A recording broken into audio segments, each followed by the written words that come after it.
L'école du dimanche avec Albert. L'école du dimanche, 27e leçon avec le credo, compendium de la foi catholique de Monseigneur Athanasius Schneider, le 4e commandement avec les devoirs envers l'Église et l'État, les devoirs des fidèles envers leurs supérieurs ecclésiastiques. Eh bien, il y a des devoirs parce que les supérieurs sont comme des pères spirituels dans l'Église. Les fidèles leur doivent un amour sincère, un respect, une obéissance, une assistance analogue à ceux dus aux pères terrestres. Et quels sont les devoirs des pasteurs de l'Église envers les fidèles ? Eh bien, premièrement, de les instruire dans leurs devoirs et les vérités de la religion. Deuxièmement, leur administrer les sacrements. Troisièmement, prier pour eux et leur apprendre à prier. Quatrièmement, donner le bon exemple. Cinquièmement, les corriger si nécessaire. Sixièmement, lutter contre les abus et les scandales. Septièmement, les aider dans leurs besoins spirituels. Alors, pouvons-nous jamais corriger nos pasteurs ou autres supérieurs ecclésiastiques ? Non pas, on peut le faire, non pas sur le mode punitif d'un supérieur, mais plutôt par la correction fraternelle, un terme à connaître qui est un acte de charité appartient à chacun à l'égard de toute personne envers laquelle il est lié par la charité. C'était donc saint Thomas d'Aquin qui l'affirmait. Ainsi saint Paul a corrigé saint Pierre, le premier pape. Confère Galates chapitre 2. Quand et comment un subordonné peut-il corriger un supérieur ? Chaque fois que, premièrement, l'affaire est suffisamment grave, par exemple si elle présente un danger évident pour les âmes. Deuxièmement, s'il y a un espoir raisonnable que le supérieur tiendra compte de la correction et ne deviendra pas pire. Troisièmement, on doit corriger avec charité, douceur et respect en évitant l'impudence et la dureté. Quatrièmement, il convient que les péchés secrets soient d'abord corrigés en privé, tandis que les péchés publics ou scandaleux doivent être dénoncés en public. Toujours saint Thomas d'Aquin dans sa Somme, Seconda Secondé, question 33. Quels sont les devoirs des citoyens envers les autorités civiles ? Eh bien, ils doivent aimer leur pays, en particulier leur communauté locale. Deuxièmement, respecter toute autorité civile. Troisièmement, prier pour ceux qui occupent une charge publique. Quatrièmement, obéir à toutes les lois justes. Cinquièmement, contribuer par l'impôt aux dépenses de l'État. Et sixièmement, exercer leurs droits politiques consciencieusement. Alors, au contraire, maintenant, quels sont les devoirs des autorités civiles envers ceux qu'elles gouvernent ? Eh bien, il faut élaborer et appliquer des lois protégeant les droits des citoyens à tous les moments de la vie, de la conception à la mort naturelle. Deuxièmement, servir la grandeur et la prospérité matérielle du pays. Troisièmement, nommer des responsables gouvernementaux honnêtes, compétents. Quatrièmement, sauvegarder la sûreté publique, ce qu'on appelle les devoirs régaliens. Cinquièmement, protéger et favoriser la moralité publique. Sixièmement, défendre et faciliter la mission de l'Église. Pouvons-nous jamais refuser l'obéissance aux autorités civiles ou ecclésiastiques ? Oui. Comme à toutes les lois injustes, nous pouvons refuser l'obéissance à tout supérieur lorsqu'il exige quelque chose d'opposé à la loi naturelle ou divine, telle que la connaît notre conscience bien formée. Faut-il respecter l'interdiction des rites liturgiques catholiques traditionnels ? Eh bien non. Ce qui était sacré pour les générations précédentes reste grand et sacré pour nous et ne peut à l'improviste se retrouver totalement interdit, voire considéré comme néfaste. Il est bon pour nous tous de conserver les richesses qui ont grandi dans la foi et dans la prière de l'Église et de leur donner leur juste place. C'est ce qu'écrivait le pape Benoît XVI dans la fameuse lettre aux évêques qui accompagne la lettre apostolique Summorum Pontificum du 7 juillet 2007. Les rites d'une antiquité vénérable forment une partie sacrée et intégrante du patrimoine commun de l'Église, et même la plus haute autorité ecclésiastique n'a pas de pouvoir de les proscrire, comme le déclarait le serment papal médiéval. Je garderai inviolable la discipline et le rituel de l'Église, tout comme je les ai trouvés et reçus, transmis par mes prédécesseurs. Le pouvoir civil peut-il interdire le culte catholique dans l'intérêt de la santé publique? Eh bien non. C'est ce qui s'est passé en l'an 2020, à partir du 17 mars. Les États ont le pouvoir d'édicter des mesures sanitaires générales qui doivent être respectées, à moins qu'elles ne soient déraisonnables. Cependant, une interdiction générale du culte catholique dépasserait les limites du pouvoir civil et violerait les droits divins de Dieu et de son Église. Devons-nous nous soumettre au décret civil ordonnant de subir des traitements médicaux contestables? Eh bien non. Les magistrats publics n'ont pas de pouvoir direct sur les corps de leurs sujets, et comme l'État existe pour le bien des citoyens, là où aucun crime n'a eu lieu, il ne peut jamais directement nuire ou toucher à l'intégrité du corps. Qu'en est-il si ces procédures visent à protéger la santé de la population générale? Eh bien, malgré des intentions louables, de telles initiatives sont une forme de violence médicale et donc de tyrannie. À ce titre, les citoyens peuvent s'y opposer justement comme tels.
Alors, on continue nos leçons avec Monseigneur Schneider, des leçons qui sont peut-être difficiles à accepter pour certains, comme je l'ai eu dans certaines conversations, mais ça n'empêche que Monseigneur Schneider est un témoin véritable, véridique de la foi catholique.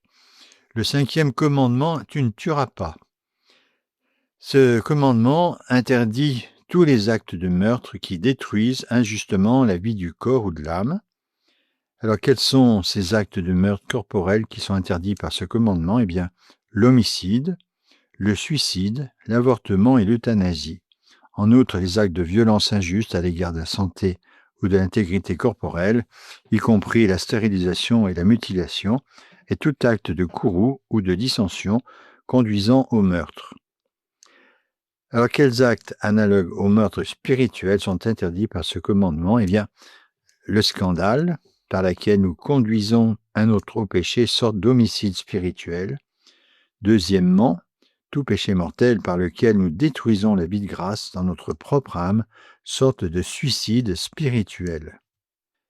Alors, est-ce un meurtre pour nous d'utiliser ou de tuer des animaux? Eh bien non. Les animaux n'ont pas eux-mêmes des droits propres et l'homme a le droit d'utiliser ces animaux à des fins bonnes, par exemple le travail, la nourriture, le cuir, etc. La création est donnée à l'homme pour qu'il en use avec discernement, de manière responsable, et le Christ déclare « Tous les aliments purs et mangent personnellement de la viande et du poisson ». Alors maintenant, l'homicide et le suicide. Alors qu'est-ce que l'homicide ou le meurtre au sens propre? Eh bien, c'est tuer volontairement et injustement un autre homme. Quelle est la gravité du péché de meurtre? Eh bien, c'est un des péchés les plus graves contre notre prochain. Il attaque les droits de Dieu, qui est le seul maître de la vie humaine. Il fait une injustice irréparable à la victime et à sa famille. Il nuit à des communautés entières et sape l'ordre social. Quelles formes de meurtre légalisées sont devenues bien trop courantes dans de nombreuses sociétés? Eh bien, évidemment, il y a l'avortement qui détruit intentionnellement un enfant dans le sein maternel par des moyens chimiques, chirurgicaux ou autres. Deuxièmement, donc l'euthanasie qui met fin à la vie des malades, des infirmes et des personnes âgées. Les méthodes de fécondation in vitro qui conduisent inévitablement à la destruction d'embryons cryoconservés comme congelés. Quatrièmement, la vengeance politique par laquelle des prisonniers politiques ou de prétendus ennemis de l'État sont mis dans des camps et même exécutés sans procès, en borne et due forme, en application de justes lois. Qu'est-ce qui démontre le lien étroit entre contraception et avortement? Eh bien, ce lien est confirmé de manière alarmante par la mise au point de préparations chimiques, de dispositifs intra-utérins ou de vaccins qui, distribués avec la même facilité que les moyens contraceptifs, agissent en réalité comme des moyens abortifs au tout premier stade du développement de la vie du nouvel individu. Et on se rappelle là, donc, le pape Jean-Paul II, dans son encyclique Evangelium Vitae du 25 mars 1995. L'Église enseigne-t-elle infailliblement que l'avortement direct est intrinsèquement mauvais? Eh bien oui, comme l'a toujours enseigné le magistère ordinaire et universel. Devant une pareille unanimité de la tradition doctrinale et disciplinaire de l'Église, Paul VI a pu déclarer que cet enseignement n'a jamais changé et est immuable, confère l'encyclique de 1968, Humanae Vitae. C'est pourquoi, avec l'autorité conférée par le Christ à Pierre et à ses successeurs, en communion avec les évêques qui, même dispersés dans le monde, ont exprimé unanimement leur accord avec cette doctrine, je déclare que l'avortement direct, c'est-à-dire voulu comme fin ou comme moyen, constitue toujours un désordre moral grave, en tant que meurtre délibéré d'un être humain innocent. Cette doctrine est fondée sur la loi naturelle et sur la parole de Dieu écrite. Elle est transmise par la tradition de l'Église et enseignée par le magistère ordinaire et universel. C'était donc le pape Jean-Paul II qui a repris cela dans Evangelium Vitae du 25 mars 1995. Alors qu'en est-il maintenant finalement de ceux qui commettent des péchés de meurtre en alléguant des bonnes intentions? Le désir de limiter la souffrance et d'éliminer les désagréments est de plus en plus courant dans les sociétés matérialistes qui ont perdu de vue la valeur rédemptrice de la souffrance. Néanmoins, aucune allégation de bonnes intentions ne peut jamais justifier le meurtre, et ceux qui le commettent, que ce soit par action directe ou par omission, sont coupables de péchés graves. La fin ne justifie pas les moyens, confère l'Épître aux Romains, chapitre 3, verset 8. Alors les malades peuvent-ils avoir recours à des analgésiques administrés médicalement, donc les produits qui agissent contre la douleur? Eh bien évidemment oui. Les antidouleurs, les analgésiques, peuvent être utilisés pour soulager la souffrance, à condition qu'elle ne soit pas utilisée comme moyen pour causer la mort. Les soins ordinaires aux malades peuvent-ils légitimement être interrompus? Eh bien non, même si la mort semble imminente, des soins par les moyens ordinaires doivent être toujours donnés à ceux qui souffrent parmi nous. En principe, cela comprend l'obligation de fournir une alimentation, une hydratation, donc donner de l'eau par voie sous-cutanée généralement, médicalement assistée à ceux qui ne peuvent manger ou boire par eux-mêmes. Alors, sommes-nous obligés de nous maintenir en vie ou de maintenir nos proches physiquement en vie à tout prix? Eh bien, bien évidemment non. Nous ne sommes pas obligés d'entreprendre des interventions médicalement extraordinaires, c'est-à-dire dangereuses et d'une complication disproportionnée aux avantages espérés. En cela, nous ne causons pas la mort, mais nous nous résignons seulement à sa nécessité. Ces décisions doivent être prises par le patient et dans son intérêt par une personne légalement habilitée à le faire. Peut-on prélever des organes vitaux sur une personne déclarée cliniquement en état de mort cérébrale? La fonction cérébrale seule ne suffit pas à déterminer la vraie mort. Le prélèvement d'organes vitaux sur une personne dans un tel état constitue une vivisection et un homicide médical. Qu'en est-il du personnel soignant qui coopère à une forme quelconque de meurtre légalisé? Eh bien, selon le degré de coopération, ils peuvent être aussi coupables de péchés graves de meurtre. Si c'est le cas, ils doivent se repentir sincèrement, trouver un autre emploi et réparer sérieusement leurs péchés. Alors, qu'est-ce qu'il en est des hommes politiques qui préconisent quelque forme de meurtre légalisé? Ils sont complices de péchés graves et on ne peut s'y opposer publiquement. S'ils professent d'être catholiques, ils doivent être réprimandés par les pasteurs de l'Église, convenablement punis par le droit canonique s'ils sont obstinés et impénitents, et ne pas être admis à la Sainte Communion avant de s'être repentis et d'avoir réparé le scandale. C'est donc dans le Code de droit canonique de 1983, le canon 915.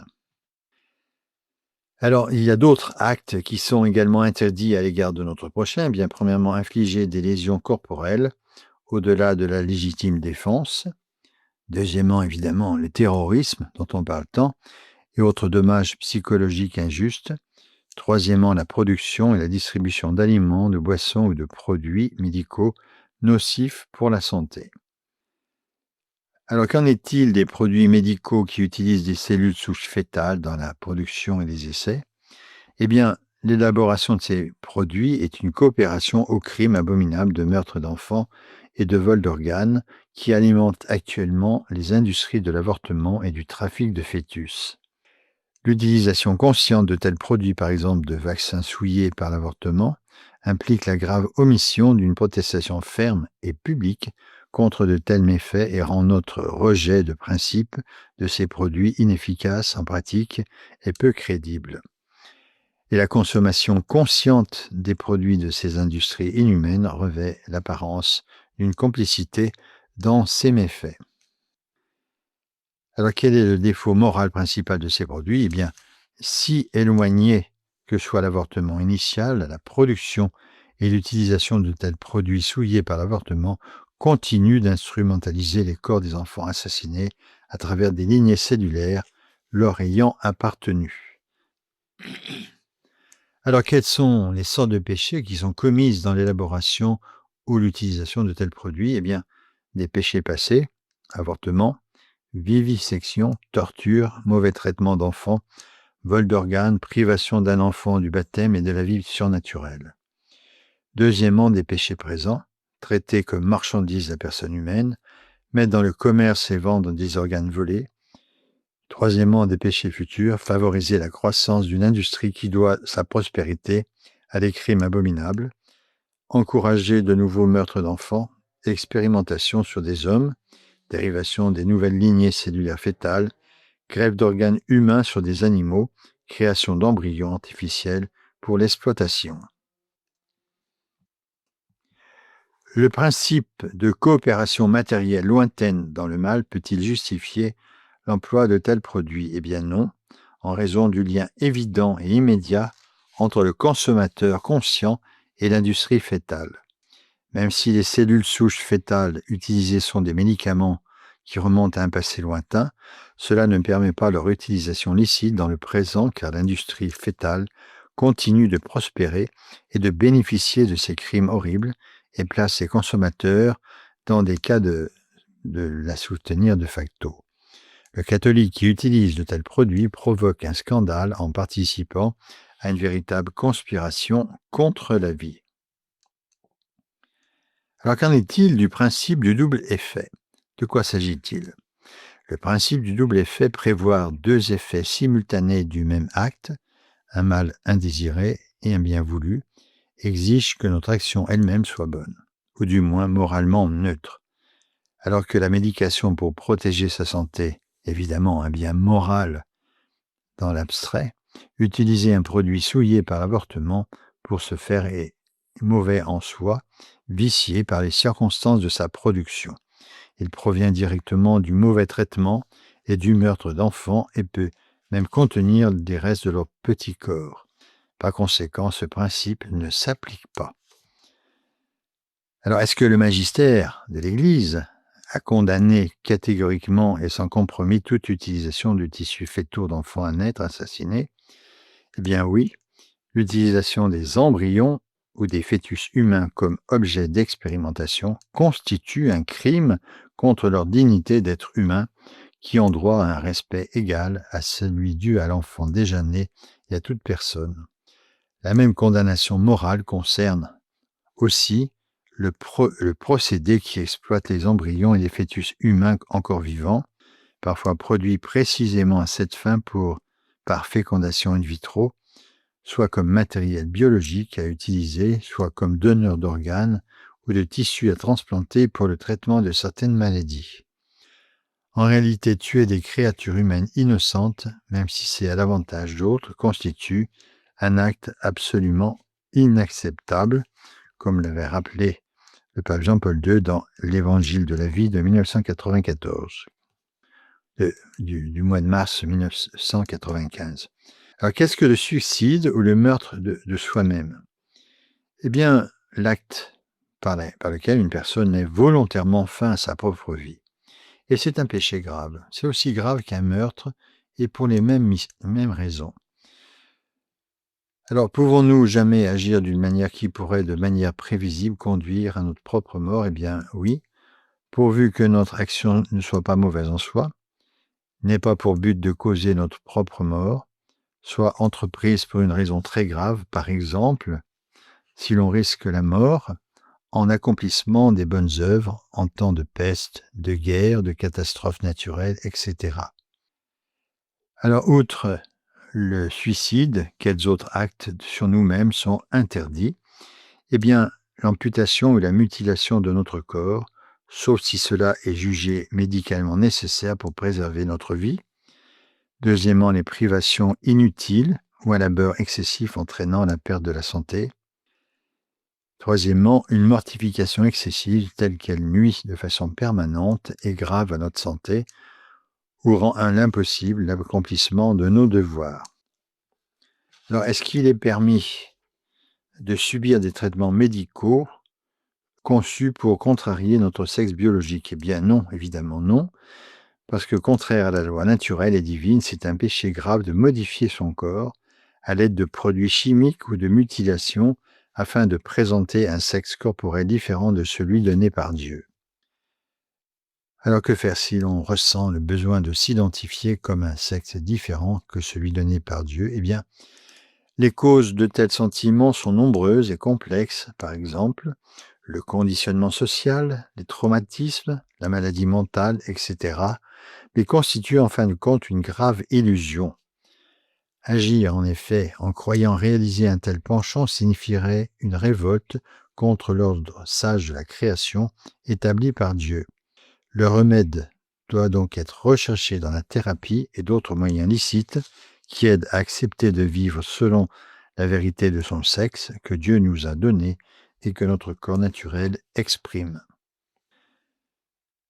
Eh bien, il faut évidemment s'opposer aux différents mouvements qui veulent innover dans l'identité sexuelle, les initiatives qui aident ou encouragent les hommes à s'identifier aux femmes ou vice-versa, au moyen de produits chimiques, de chirurgie, de la tenue vestimentaire ou de la simple affirmation, ou qui prétendent que l'autorité civile a le droit ou le devoir d'agir, comme si cela était possible ou légitime, doivent toutes être fermement rejetées et systématiquement combattues à tous les niveaux de la société. Alors, qu'est-ce que tous ces mouvements ont en commun? Eh bien, une rébellion impudente contre la réalité et la volonté sage et créatrice de Dieu. Un rejet de la nature et du Dieu de la nature qui a voulu le sexe biologique de chaque personne et l'a ordonné à la complémentarité et à la procréation. Par là, ces mouvements engendrent une confusion d'esprit qui s'étend à la réalité même et constitue une grave menace pour l'ordre civil des nations et pour le salut des âmes. On continuera donc dans les semaines qui viennent à regarder et nous laisser enseigner par ce credo très fort, très puissant, très complet aussi. Donc le credo, le compendium de la foi catholique de Monseigneur Schneider. Laudetur Jesus Christum, loué soit Jésus-Christ, que le nom du Seigneur soit béni. Au nom du Père, et du Fils, et du Saint-Esprit. Amen.